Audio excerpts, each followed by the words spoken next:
So I started to work 10 years ago after doing a cinema school in France. I worked in London, in New Zealand and in Los Angeles. And so now I have like almost 10 years of experience in the visual effects field. So I worked on some pretty big movies, Hollywood movies like Avatar, The Dark Knight, and The Last Superman now. What's the main thing that you got into 3D? I was a fan of photography and film, and so I did a cinema school. I didn't do real animation, proper animation school. I did a cinema school that has some specialization in 3D and visual effects.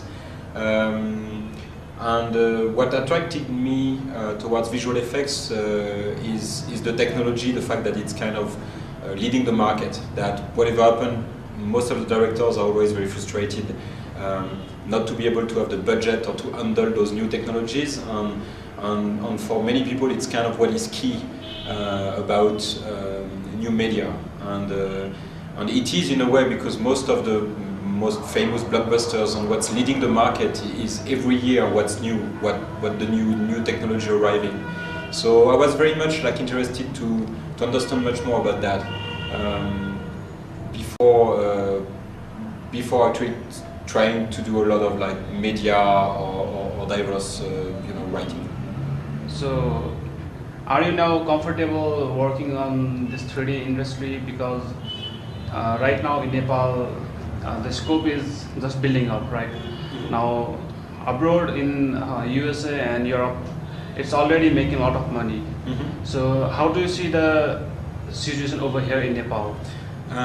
I think we're at the time where things can definitely arrive anywhere, basically, because before them it was always about more money and having internet, having new computers, and I think now any countries kind of have it, or definitely Nepal has computers and have school. And the main thing is to get maybe the projects and allowing the budget for the project and having people trained, because the knowledge is difficult to get still. Using a software and being told what to do is definitely more easy than understanding the technology and understanding how you can use it for your advertising or your storytelling purpose.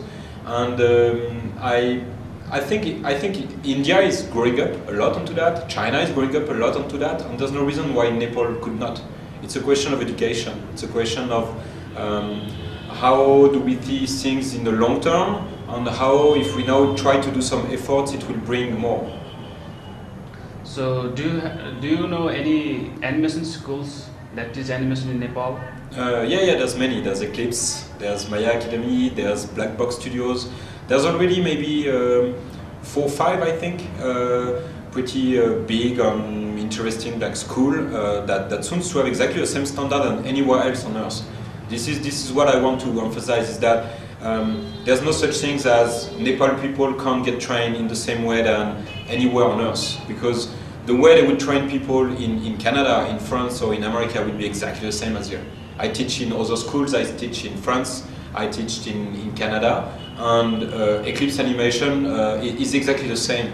It's like we had the same kind of computer, we had the same kind of location. The difference might be the teachers, but even the teachers we had back then were no more trained or advanced than you and the director of this school, and they have the same kind of experience. So now I think there's a lot available online as well. It's like now almost anyone can train and can like almost do his own Hollywood movies at home. Yeah, it's still a question of a lot of work. It's not easy, of a lot of like commitment, and sometimes yes, resources and some budget as well.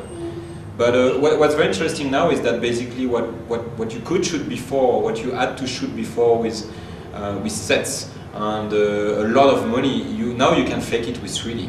And it doesn't cost much more money. It's exactly the same money to do anything in 3D in Nepal or to do anything in 3D in France or in Canada. And it's actually maybe cheaper in Nepal.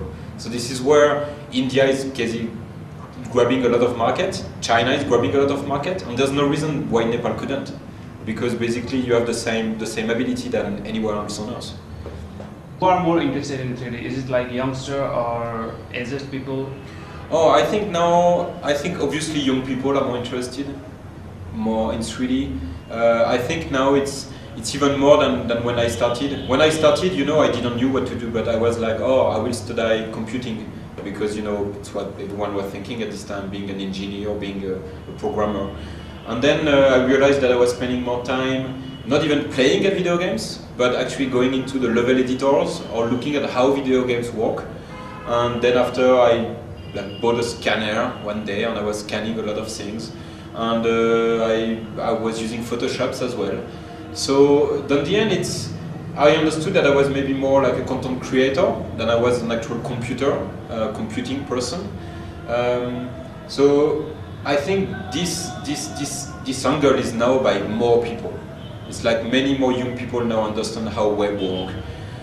They use more applications. They have like at 2 years old, they know how to handle like an Android cell phone. It took me 1 week or two for me, So I think this ability to use software and create stuff with software is definitely very general now. So we're at a time where it's basically more easy for everyone to understand and to start on. It's still a profession. You still need to be trained and commit to learn a lot onto that, to be able to provide like professional result. What's the career if you enter in this field? Mm-hmm. Well, there's many possibilities, because you can work for photographers, you can work for advertising, you can work for print. I mean, advertising, which would be animation, TV or web-based, because now the web is doing a lot as well. People have more screens in the hand than before. So now people have like a TV, then they have a computer, then they have an iPad, then they have cell phones. So the quantity of visuals or animated product are definitely increasing every time. So there is definitely a lot of like results, on jobs available for anyone that will master. But not only master the tools, but master how to make something good, how to communicate. Because in the end, it's all about communication. It's giving a new message, and it's the way you do it. And people that master that, whatever happened, the media are, it's how they call that now, it's the 4 states. So I was very pleased to be welcomed by Eclipse Animation, and my goal was definitely to be able to share some of my knowledge to the young students, and to see, to really motivate them, to make them really believing in what they learn, because it's exactly the same way I did learn like 10 years ago. There's no difference at all, and actually they might have even more content available on the online to basically get better faster than I did at this time, and that there's a lot of jobs that they can definitely maybe go in other countries to train for a while, or see maybe how other countries or companies do, but they can definitely come back to Nepal, and Nepal will definitely be certainly very happy and ready to certainly use their skills, because their skills will be needed anyway. Because as soon as someone will have more creative contents, they will be happy to have that, and then after there's no way back basically. As soon as you go for better technology, people need it. So as soon as there will be some people providing new 3D or animated contents, Nepal will have to do like any other countries on Earth and basically use it more and more. So I was very glad to meet the student at Eclipse. They're very, the director of Eclipse as well, that has great vision about creativity on Nepal. And so thank you so much for welcoming me in Nepal. Thank you.